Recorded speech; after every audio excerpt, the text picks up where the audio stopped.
upstairs. You didn't tell me I had my other school ID tag on. All right, we are on air.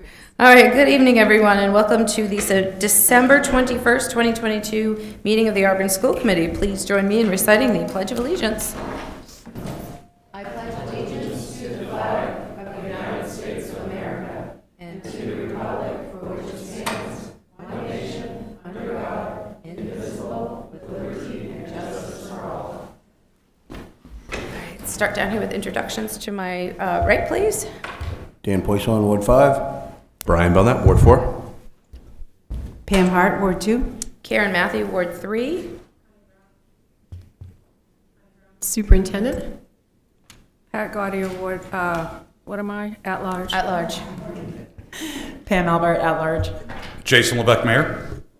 Sue Doris, Assistant Superintendent. All right, we have our 3 student reps have excused absences this evening, as well as our business manager and our Ward 1 rep. So there we are with that. Let's begin with, can I have call for a motion to approve tonight's consent agenda, which includes the approval of the minutes from the 12/7 meeting, as well as the certificated nominations for Megan Laprise, teacher, special ed, Auburn Middle School, and Morgan Thorndike, teacher at the Auburn Middle School. Do I have a motion? So moved. Thank you, Brian. Do I have a second? Thank you, Pat. Questions, comments? Seeing none, I'll call for a vote. All those in favor? Motion passes. Congratulations to those folks entering the middle school system. Thank you. All right, public participation. At this time, the meeting is open to anyone who would like to speak to the school committee. Seeing none, I'll close that.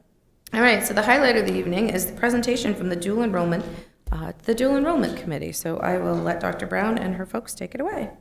Thank you very much. I have asked the Honorable Mayor if he would cue this up because he has history, and then I will follow that with an introduction to the report that's in your packet, as well as an introduction of the committee members.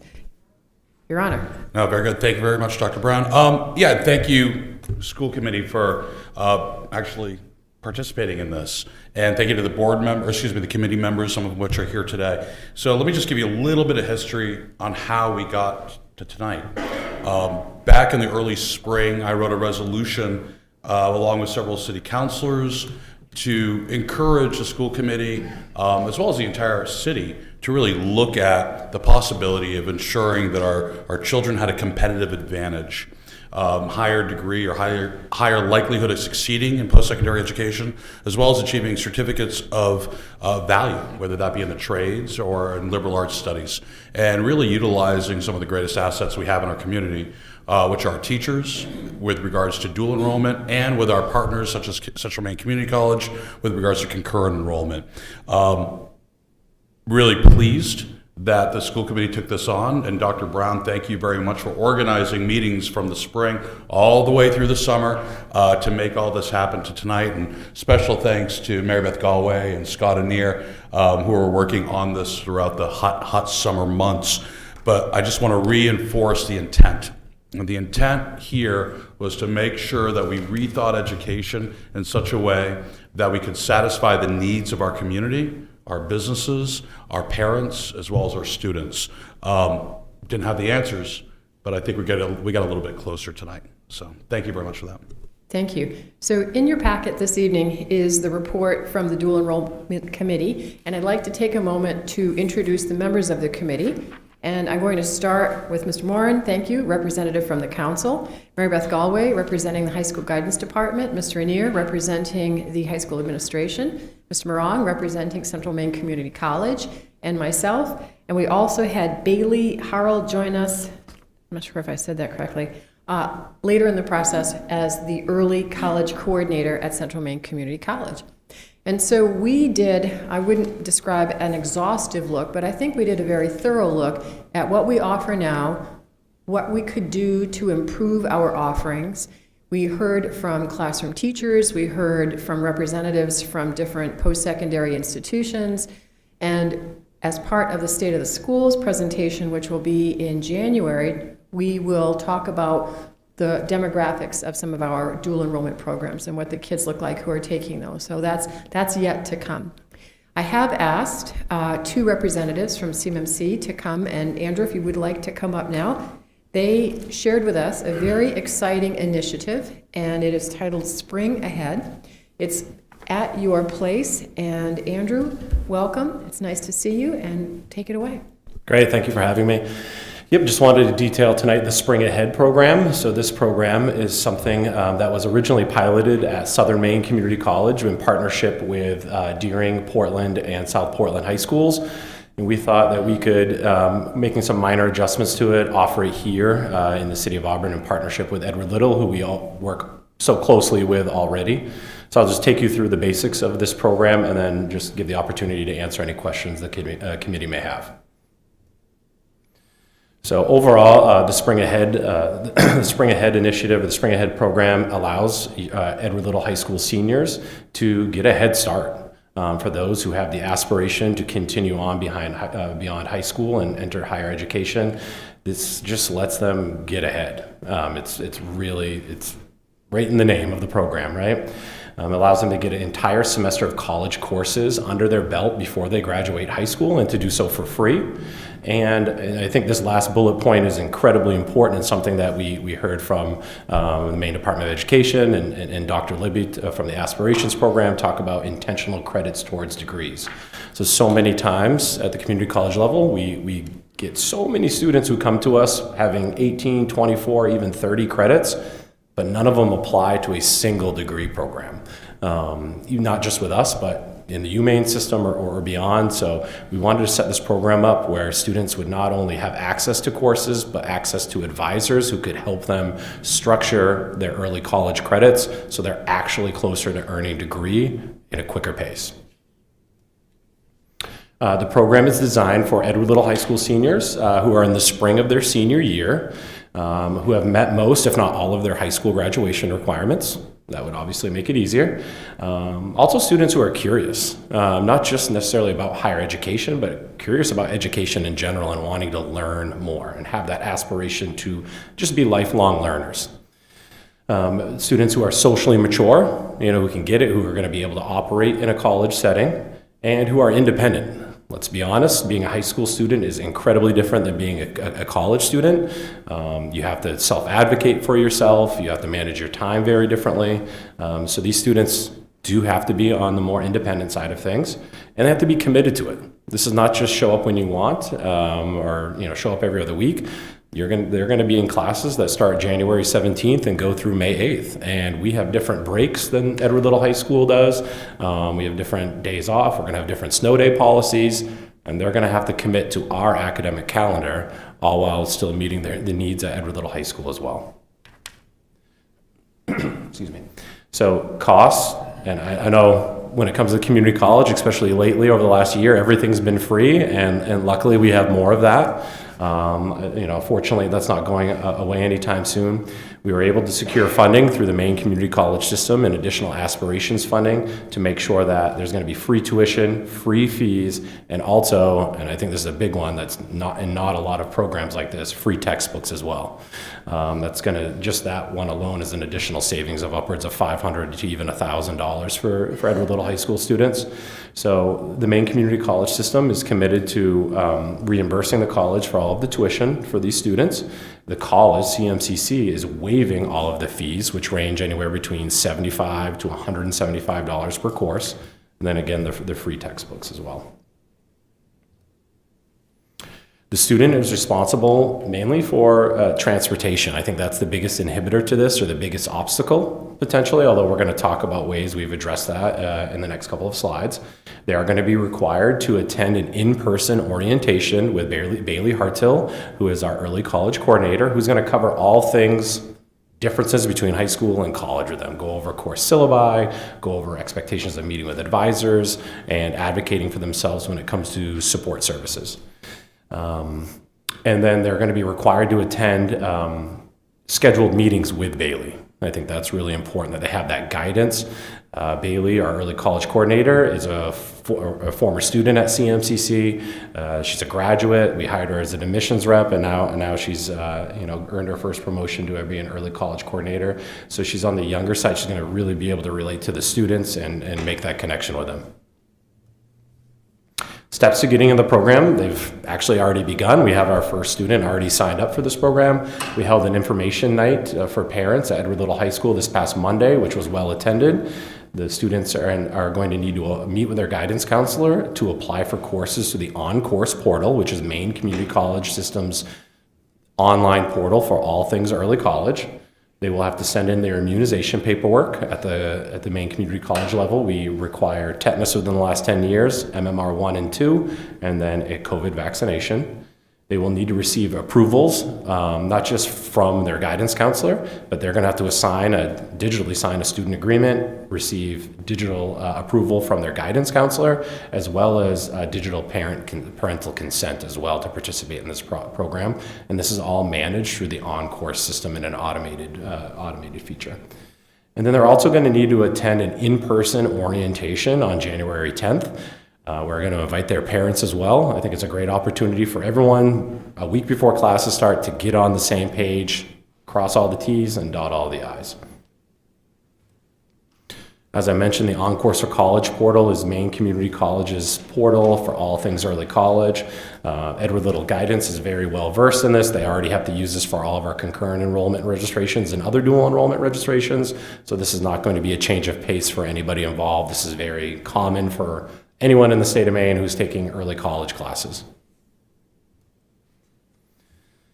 Students are going to be registering for anywhere between 3 and 5 courses, and we are going to require a first-year seminar class, and this first-year seminar class meets once a week, and we're going to have all of these students in the same first-year seminar class.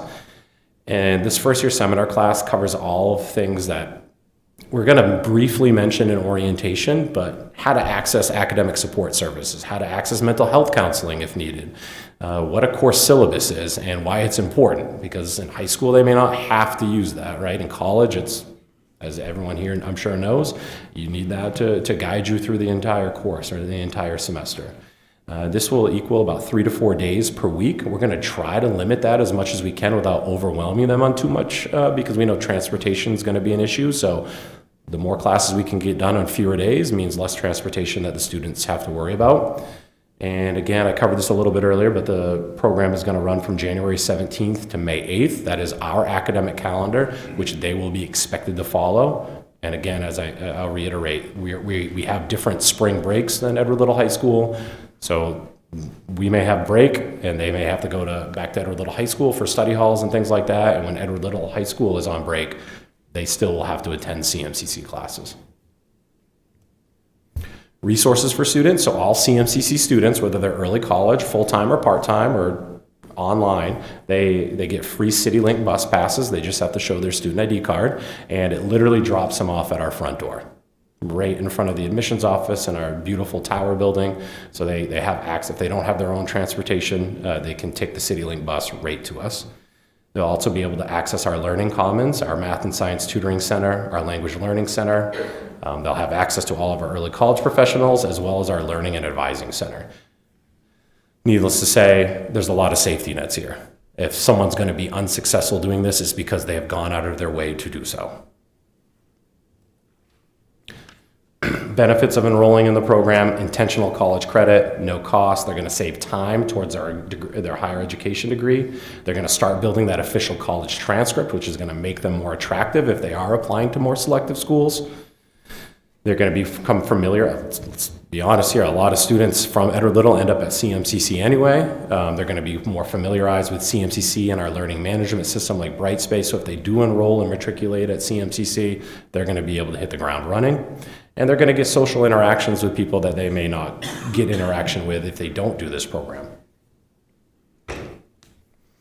Perks of being a CMCC student: they're going to have free Lost Valley lift tickets. They have to show their student ID. They have a free gym membership on campus, a statewide library card. They have access to our esports arena. They'll have student discounts at local establishments across the city. And they'll be able to attend all of our student activities and events if they can fit it into their schedule. For example, the week of Halloween, we fill up 2 coach buses and we head down to Salem and do a whole day down there. Edward Little students are going to be able to do things like that with our students because we're going to treat them as if they were our own. So I think that covers pretty much everything of the program, but I take this time to answer any questions. right, thank you so much. It's helpful to have this printed in front of us as well. I have just a question for you. When you talk about enrolling and being part of the CM program, I just want to clarify that this is for maybe a 2-year associate's degree program. You're talking a college program versus the trades program that you offer over there. So I'm thinking people are going into the trades. So this is more geared towards kiddos who want to enter a traditional college versus I want to enter the trades. And so are there some classes that I can take at CM? Not necessarily. Our technical programs, as long as the students meet prerequisites for those technical programs, there's nothing stopping them from starting their HVAC program right now or in January, as opposed to having to wait till August. Okay, perfect. Yeah. Great, thank you. Any other questions? Pat? Sure. Just use your microphone button, please. Are there other schools that are being offered the same opportunities? Not right now. So we are piloting this program with Edward Little. In the future, we're going to be expanding at Edward Little and taking it to Lewiston, and I'm sure Poland, Lisbon, Oak Hill, Turner, Leavitt, all of our bigger sending schools. Okay. I guess I'm going to ask a probably off-the-wall question. We have CTE programs coming into Edward Little. Is there any intention to dovetail with what we're going to offer? If anything would lead to the kids coming to the community college? Yeah, so we have a tremendous partnership with LRTC. We have more, LRTC and CMCC have more concurrent and articulation agreements than any other community college and CT in the state of Maine. So we work very closely with LRTC, and actually we are going to be taking on the precision machining program that was going to be at Edward Little High School is actually going to be run at Central Maine Community College on site in our precision machining technology lab to help reduce costs for the City of Auburn and for the students. The LRTC and Edward Little High School can fit other programs there. So would our students who are not seniors in their last semester be able to access that program as if it were at the high school or not? Through LRTC, the typical LRTC application process is still going to be in play, but any junior and senior in the state of Maine that attends a public high school can take 12 credits for free at any of the community colleges. And we do that all the time anyway.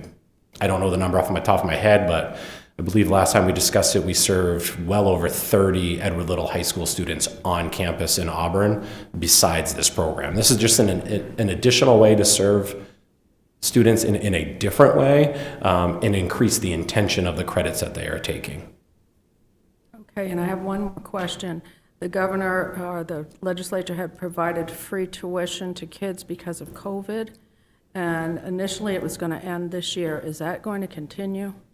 That is a great question. If anyone has the answer in here, please let me know.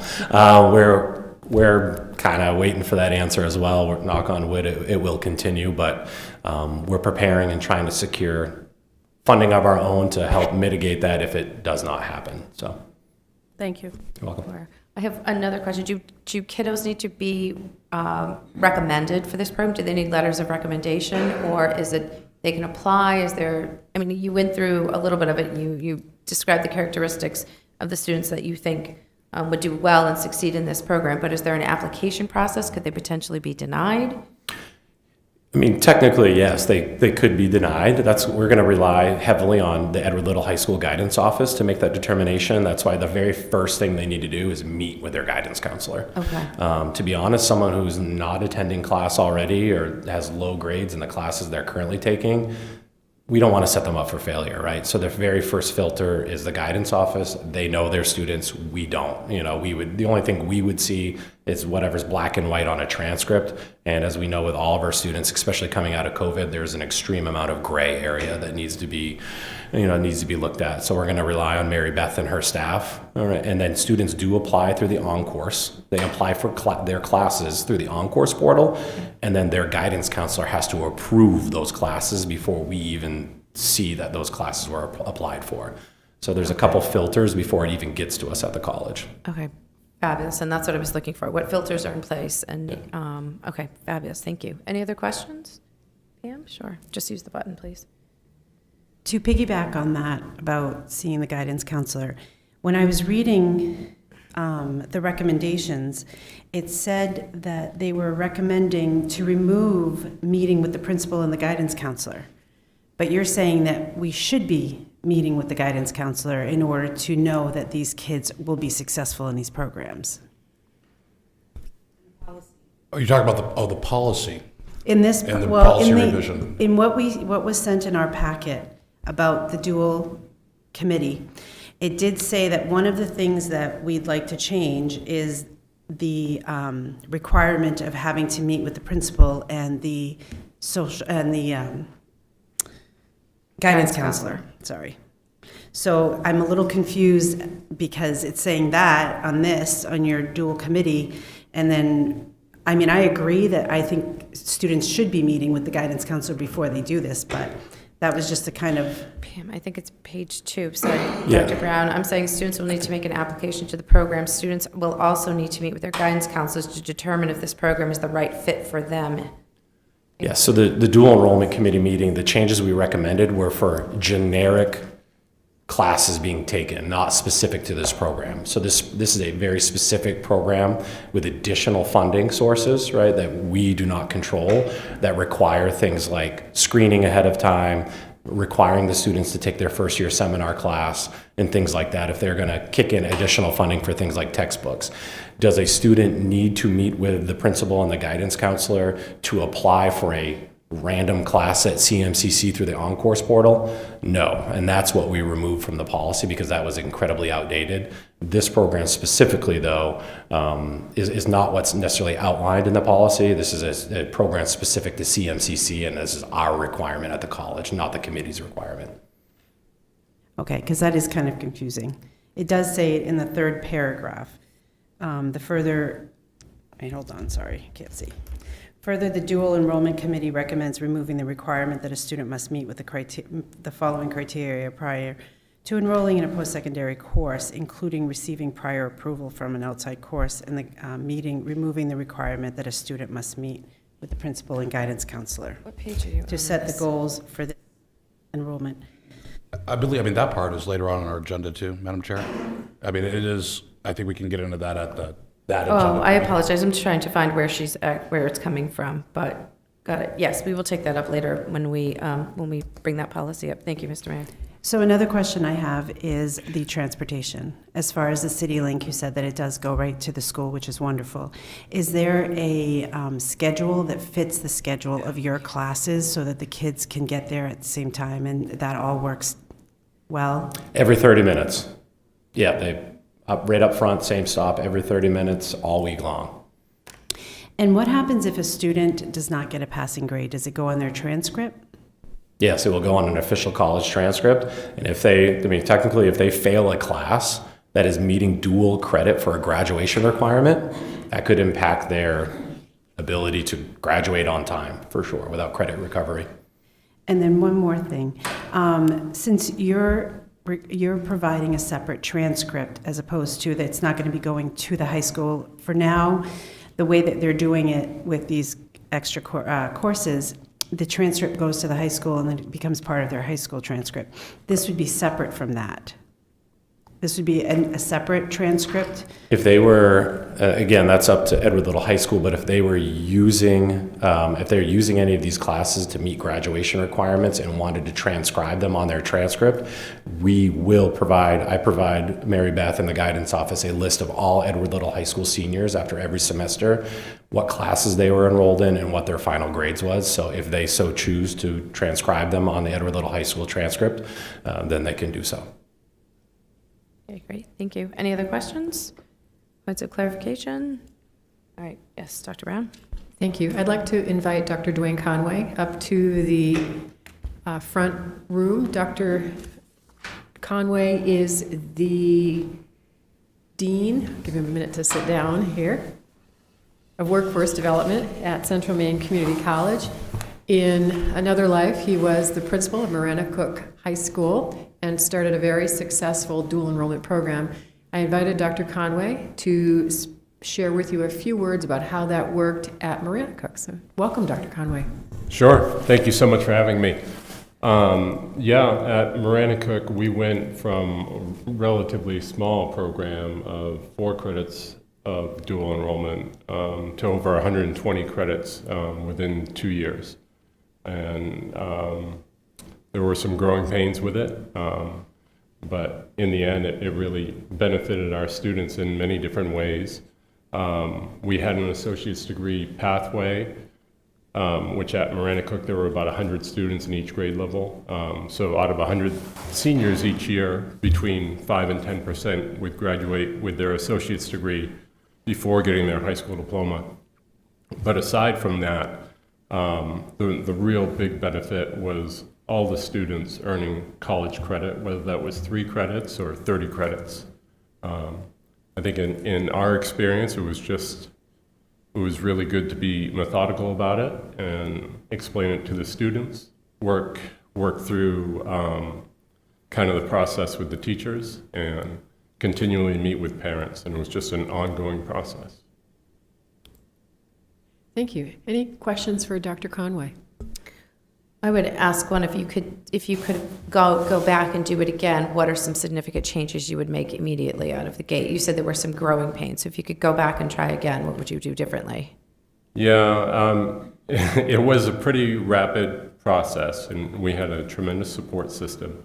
I think meet even more, like communicate even more. With turnover, and just, people needing to hear the same message more often. I would work to communicate more. We were fortunate, we had a ton of supports in place, just like Edward Little. Utilize those supports as much as possible. Identify the pathway that you want students to take, and continually support them along the way. Okay. So I would ask, in your opinion, hearing the program that was offered here tonight, your feedback on that. Yeah, I think it's a tremendous program, great opportunity for our students here at Edward Little. And who knows where it'll go once it's implemented. I think it's a tremendous place to start. Okay, great. Thank you. Any other questions, Mr. Mayor? I just want to maybe ask Dr. Conway to define, or Andy to define a little bit too. We're dealing with 2 programs here, both of which are college credit programs, dual enrollment and then concurrent enrollment. And if you could just elaborate on the definitions, I think, Dr. Conway, you did both at the same time. So just so, we are already doing some dual enrollment and have been historically at Edward Little. But if you could just elaborate a little on the difference. Yeah, so concurrent enrollment is when the college and a high school or CTE have an agreement that the high school or CTE is going to deliver the curriculum, the college curriculum, to the students at the high school or CTE. So essentially, a high school teacher is adapting their curriculum to match the college's curriculum and then delivering it right on site.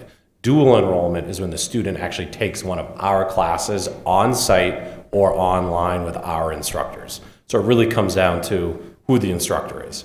If it's a high school instructor, typically it's a concurrent enrollment. If it's a college instructor, then typically it's a dual enrollment. And either way, all of these credits are being transcribed on official college transcripts. And as long as the student does their job and gets a C or better, typically, then those credits are all going to be transferable. Okay, thank you. Pat? That was pretty much my question.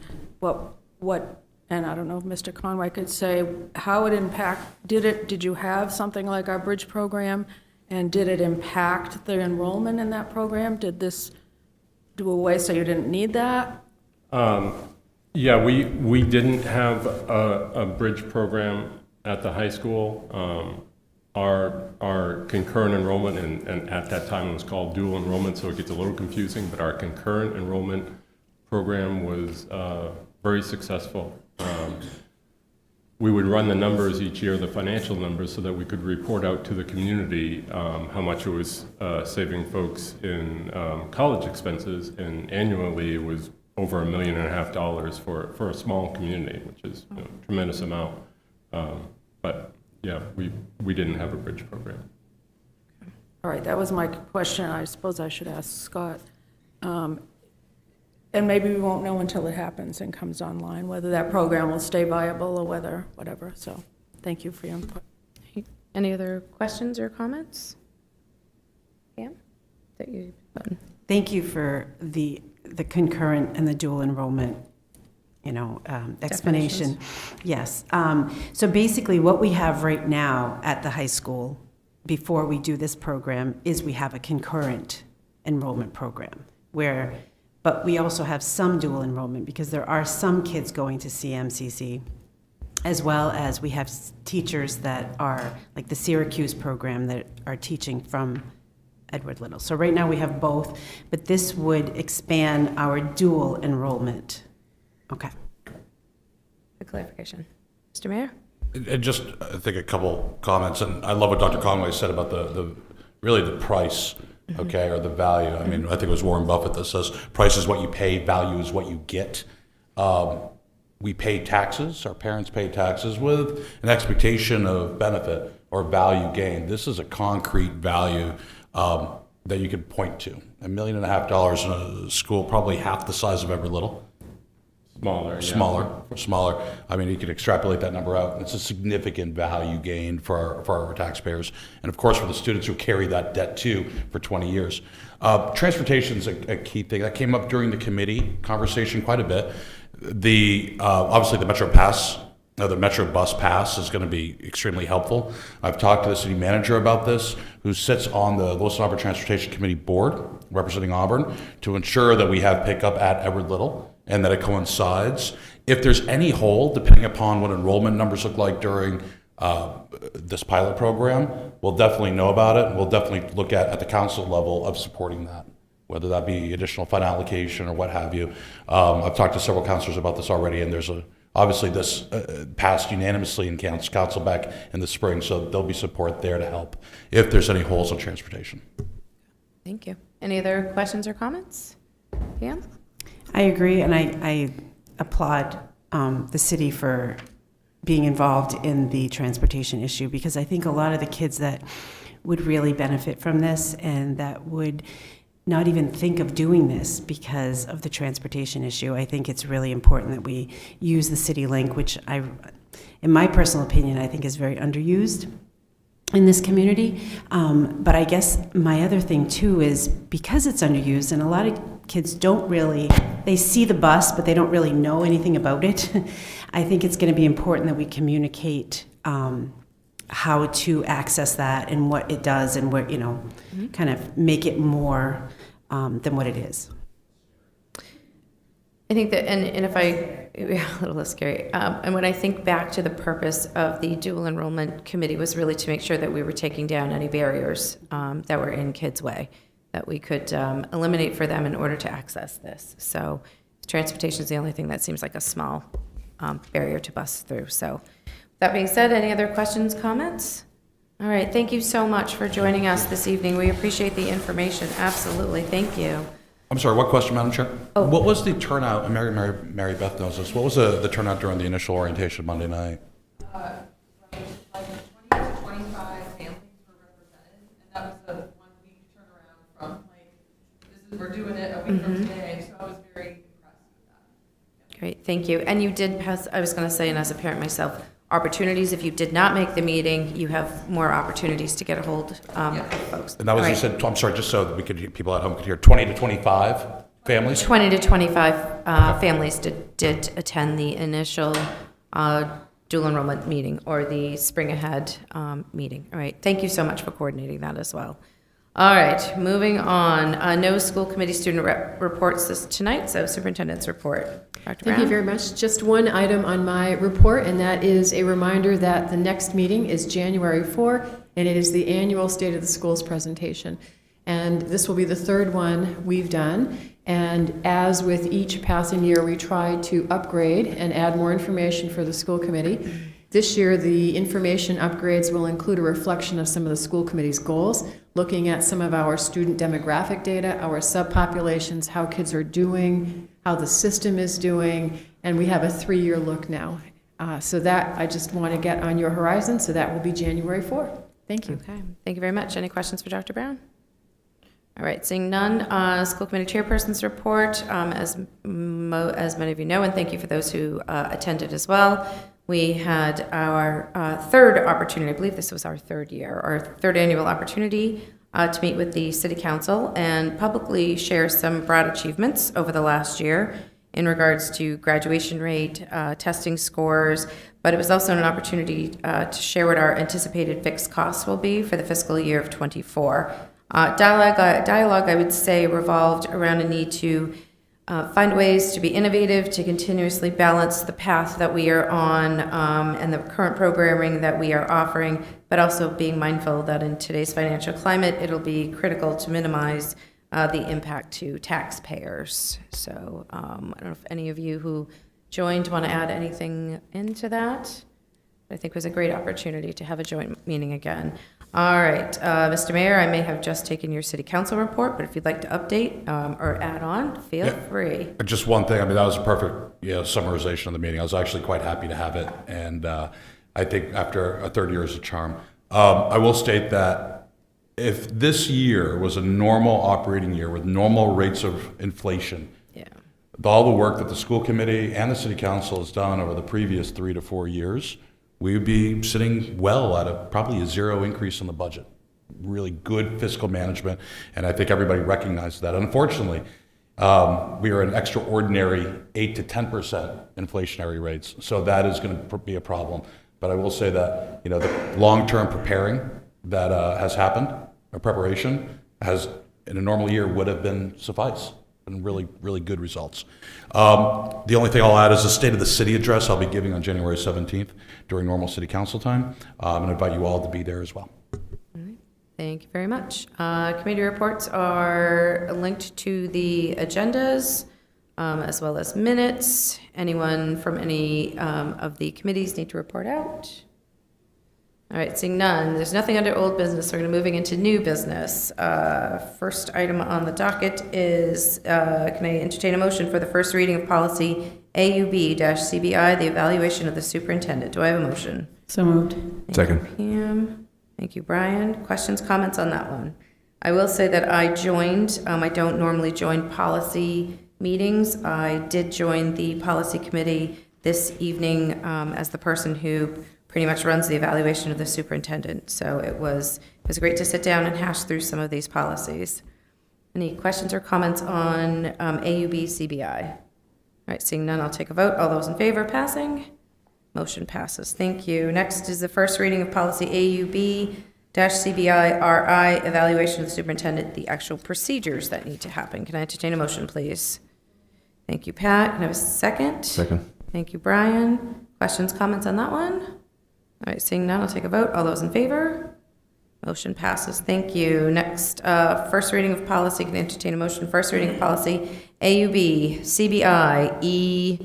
I think that's a one. School committee evaluation of the superintendent, the actual rating form. Can I have a motion, please? So moved. Thank you, Brian. Have a second? Second. Thank you, Pam. Questions, comments on that one? Brian? My only comment on this one and the next one is I think we ought to look at a different scale. I think 1 through 3 there's such a big gap between a 1 and a 2 and a 2 and a 3 that, I know when we've talked, we end up going to like halves and all that stuff. So maybe we need to go to a 5-point scale, because it's the way you look at it right now is a 3 is like you walk on water and you've done everything perfect. And then 2 is you're just meeting. Well, what if you've gone above and beyond in some things, but not everything? There's nowhere to go between a 2 and a 3. So I'd almost recommend we go to a 5-point scale. That way it weights everything a little more balanced and gives a better rating. So I'll let those from the policy committee respond to that because there was conversation around that piece. So so we did discuss the rating scale, and we actually had a discussion to drop it from a 4-point rating scale to a 3 to simplify it and make it more clear. Only because the prior rating scale, I don't remember the wording exactly, but a rating of 1 and a 2 was still that it was needing improvement and not meeting expectations, which to us was still saying the same thing. Like if you're not meeting expectations, then you need improvement. So we felt that this just simplified it overall for the person who is doing, actually filling the form out. And there was was a good conversation around that, and I will piggyback with what Pam said. It just sort of, it seemed to take out a little bit of ambiguity. Either you're meeting, either you're exceeding, or you're not meeting. Yeah, I think the issue is like, let's say each goal has 4 targets, and I meet 3 out of the 4. Am I a 2? Because I'm only meeting it. I'm not exceeding it. But I'm not, because exceeding means you have to get everything perfect, really. So if there's 4 targets, you have to get all 4 targets. I didn't like the 4-point scale either, because again, there's so much disparity between a 1 and a 2, and obviously needs improvements. We should know well before we get to an evaluation if it's going to be a 1 or a 2. Let's be honest. But again, it's that 2 to 3 that I think there's just such a big gap as to what really meets versus what exceeds means, and maybe it's just clarification around that. Because again, when I think of exceeds, that means if there's 5 targets, all 5 have to be met, or you can't ever get a 3. So it's almost like, in some cases, unachievable, or the goals have to be generic enough or not as good a goals so that if there's a possibility to meet that 3. So again, I think if there was a 5-point scale, it would allow you to do well, go above and beyond, and maybe miss a target, but that's okay. You know, you're not a meets because you're going above and beyond, but you're not exceeds because you didn't meet all the targets. So that's why that's why I was recommending a 5-point. Sure, Pam? I actually agree with the 5 scale also because it's an odd number. So you have a number between 1 and 3. You have a number between 4 and 5. If there is that half, if it's 3.5, then it's 4. She's got a 4. If it's 1.5, and rather than using the halves, then we have more of an option to name whatever it is that we're looking for.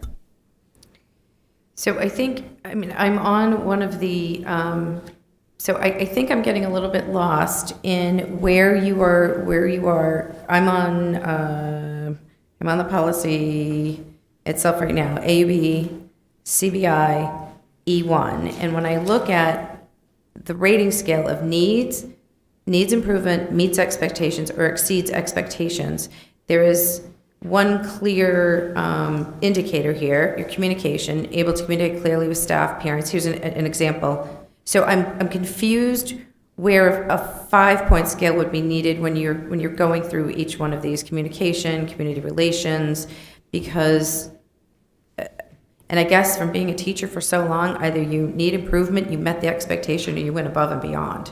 I mean, I guess that's where I'm just seeing it gets bogged down in too many, in too many of them. So I'm just getting a little lost in where needs, meets, or exceeds doesn't seem to fit what we're looking for here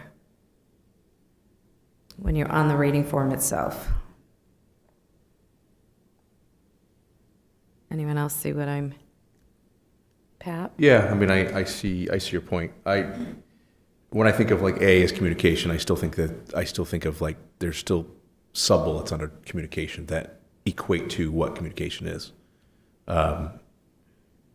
Even though the evaluation form has communication as just a general bucket, you know, community relations as just a general bucket, there are still targets under each one that are set up as, hey, here are my goals towards communication, and there might be 1, 2, 3, 4, 5 different bullets around that.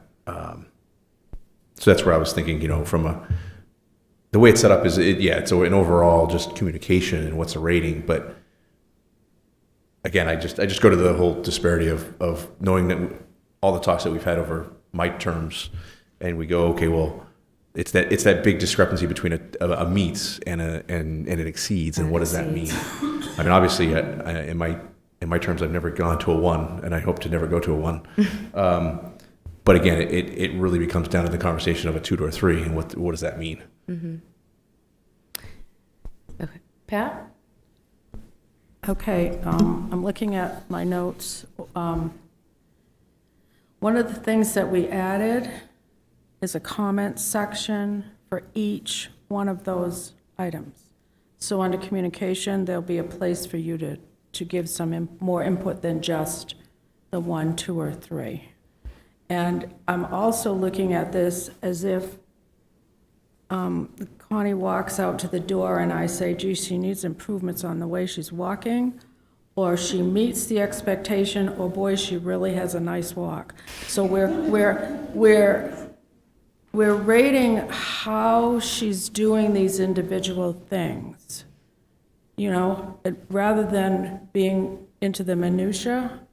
So I think that's why we kind of changed it. We've simplified the form so much, and I think it's going to be more straightforward than the other form that we used before. And I think at this point, there was discussion of, we've lived with the old evaluations for a while and how cumbersome those are, how bogged down those are, that this might just be a way to give her a more clear understanding of her evaluation without all of the ambiguity around there. So I think that's where we're at. Yeah. And it doesn't mean that if it works out that your insight is correct, then we can adjust it going forward. But I would encourage that we leave it the way it is and see what happens. Give it a try. And as someone who gets bogged down, or not bogged down, but as someone whose job it is to compile everyone's information, I'll certainly give feedback on what this was like to do it this time. This will be the third or fourth time that I go through the process, so I have a little history on it. So with that being said, any other questions or comments? All right, all those in favor of AUB CIE 1? All those in favor? All right, motion passes, thank you.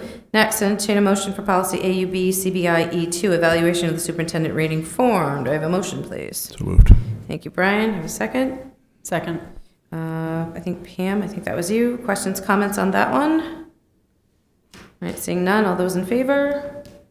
Motion passes. Thank you, everyone. Next is the motion. Can I entertain a motion for the first reading of policy AUB CBIE 3, the evaluation of the superintendent timeline? Can I have a motion? So please? moved. Thank you, Pat. Brian, can I take you for a second? Second, yep. All right, thank you. Any questions, comments on that one? Yes, Brian? Yeah, so under the first page, evaluation goal setting, I think we should remove the between 3 and 6. I've never been a big fan of setting strict guidelines on you have to have at least 3 goals or you can't have more than 6. I think it should be up to the superintendent. If she has 2 goals with several bullets and that's acceptable to us, that should be acceptable versus if she has 7. So I like the sentence, but I think the between 3 and 6 should just be removed and it should be up to the superintendent to determine how many goals she wants to set forth. Okay. Anything from the policy committee on why the number was put between 3 and 6?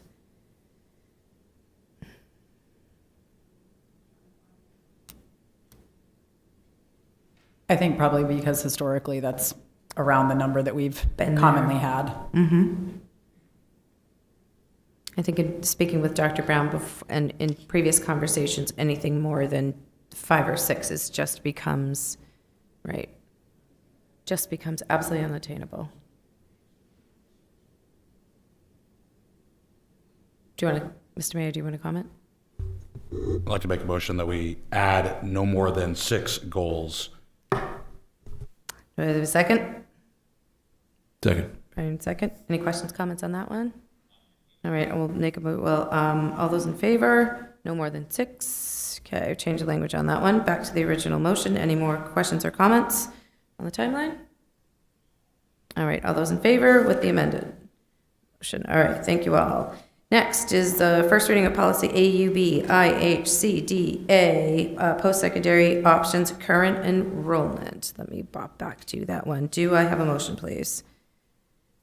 I'll make it. Thank you, Pam. So moved. Second. Second. Thank you, Pat. All right, questions, comments on this one? I got another question. Yes, Brian.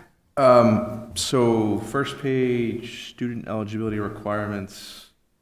I'm curious why we got rid of, based on what the gentleman was talking about earlier, why we got rid of the requirement of having a minimum of a B average in his or her coursework. I would imagine that if they had a C or a D average, it would be very hard for them to maintain both their high school and college and would be setting them up for failure. Maybe B is not the right answer, but we should have some sort of minimum, I think. If I could, we did discuss this a little bit too, and we also have to think about the different pathways. And I think Pam, you discussed it earlier. Is this for folks going into a liberal arts pathway, or trades pathway, or both. And some of the kids that are going into a trades pathway, for example, are having a hard time carrying a C average, let alone a B. Okay, just because of the mandatory coursework within high school, that's, but not the specified coursework within the pathway at CM. Yeah, that makes sense from a trades perspective, absolutely. I'm going to piggyback on what Jason said from family experience. Had a B requirement been necessary for one of my not immediate family members, he would not have been able to access this, and he is excelling beyond what he's ever done in high school. He is excelling now because he's in an area that he really has a big interest in. So I don't see a B average being necessary. Personally, yes, Pat? I think what I heard from the people from CM tonight specifically is that they have requirements that the kids have to meet in order to get in. And I think that that's what we should be concerned about. And I also, Scott, you had made a comment at the meeting that you weren't necessarily following this. It was more on an individual case by You're going case. to call him out on not following? No, I'm not calling him out. I just- It's Right. more realistic. It's more realistic. I mean, this was created in 1984. Yeah. It was last updated in like 2010. I mean, Right. I don't think we even realized we had it. I will say I don't think we did either. Pam? So again, speaking of what we had talked about, I had spoken about earlier, we had on this, it says to take out students wishing to take more of the course will need to make a special request to the principal in writing outlining their plan and course. But this is asking to get rid of them meeting, oh, here it is, I'm sorry. The student must meet with his or her principal and guidance counselor to map out a plan to set a goal. According to what the gentleman from CMCC said, that is what they want them to do. So why are we taking that out of this policy if CMCC is suggesting that they do meet with the guidance counselor and the principal because they're the ones who will know how successful they'll be? I think that was specific to the program that he was presenting about tonight, not. Where this is broad. This policy is broad about dual enrollment courses in general, whereas, concurrent courses, whereas the program he was providing, the Spring Ahead program, that's separate from this policy. So in order for students to access that program, they do have to meet with their guidance counselor. So shouldn't we have a broad policy to deal with both if we're going to be dealing with both? And also, if this is a post-secondary option, current enrollment, should it say concurrent enrollment? I think I was going to make a friendly amendment to that. I believe it should be concurrent enrollment versus current enrollment.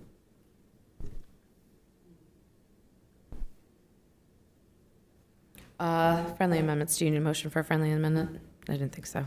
Okay. I would agree. I think the language makes more sense.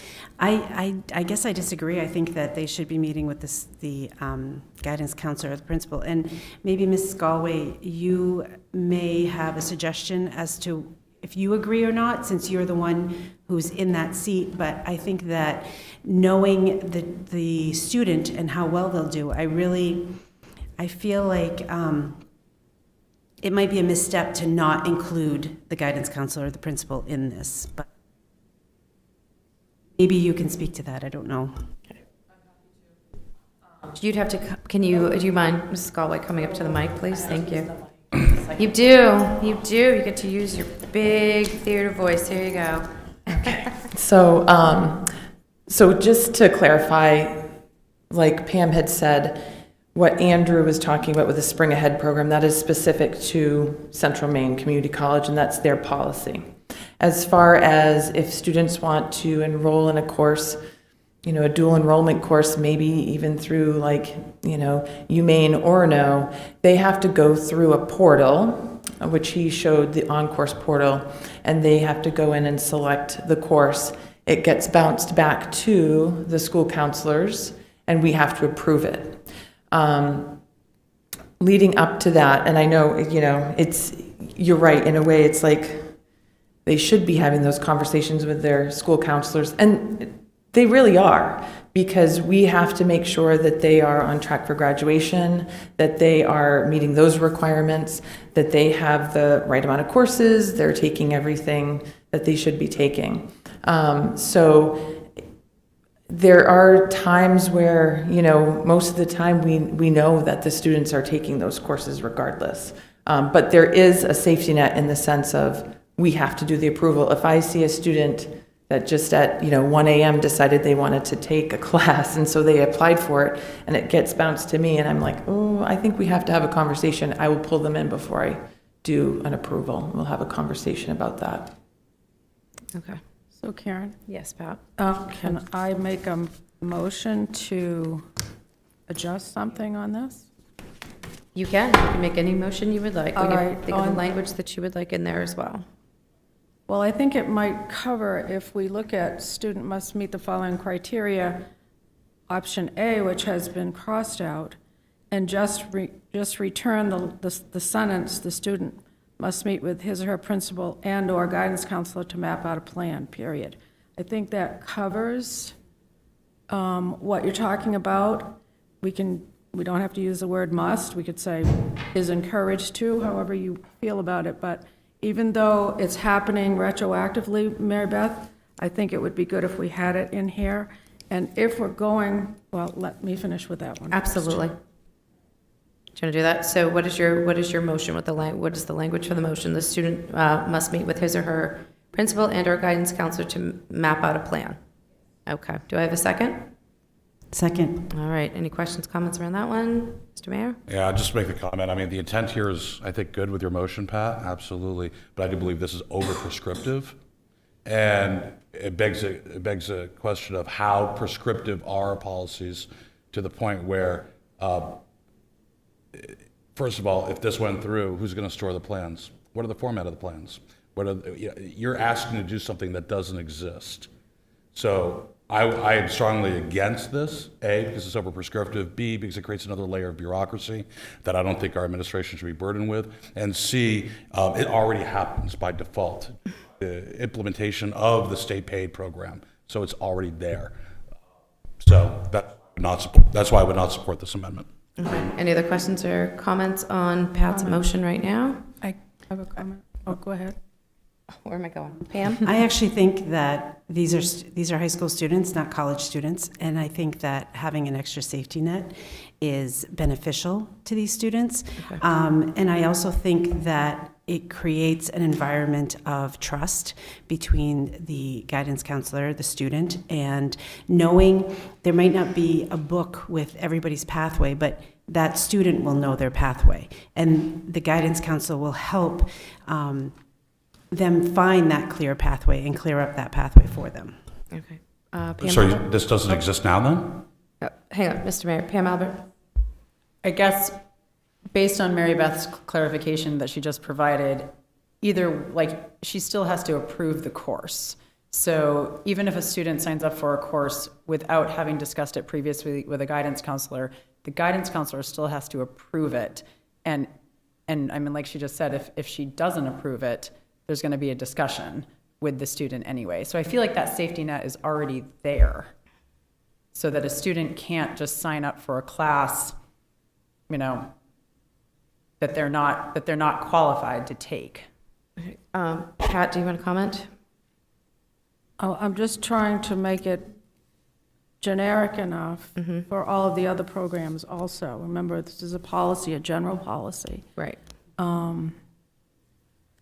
I think one of my reservations would be that we are now asking the student to, we've put up a few more barriers right here. The student, leaving the sentence in here, the student must meet with his or her principal and guidance counselor. Yeah. Do you want it and or?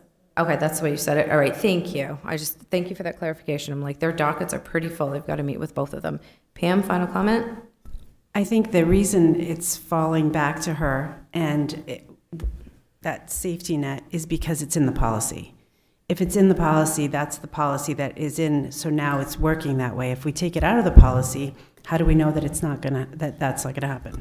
Okay, all right, I'm going to call for a vote on for Pat's motion, which would be, the student must meet with her principal and/or guidance counselor to map out a plan. So all those in favor of Pat's motion to amend or to include the language back into the policy? All those in favor?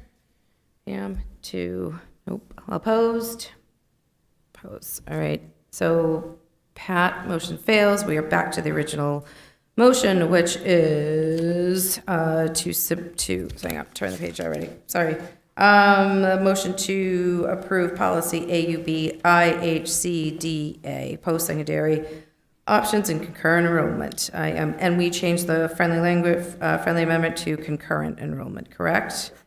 All right, thank you for the conversation around that. I am going to call for a vote. All those in favor? All right, motion passes. Oops, sorry. All right, next is a motion to approve the contract for network and wireless equipment and services for the Edward Little High School construction project to New England Communications with a base bid of $421,248.06. Do I have a motion, please? So moved. Thank you, Brian. Have a second? Thank you, Pam. Questions, comments on that one?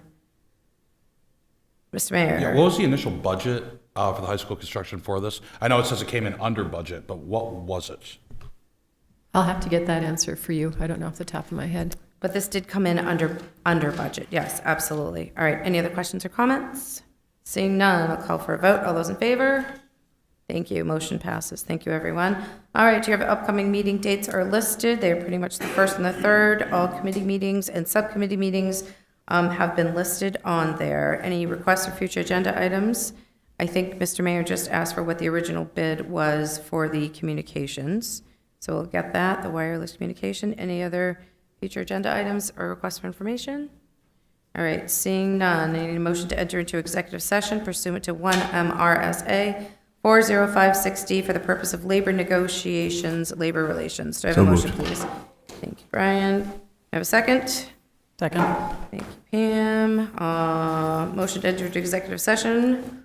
Thank you. All those in favor? Thank you. We are now in executive session. Thank you, everyone, for attending this evening.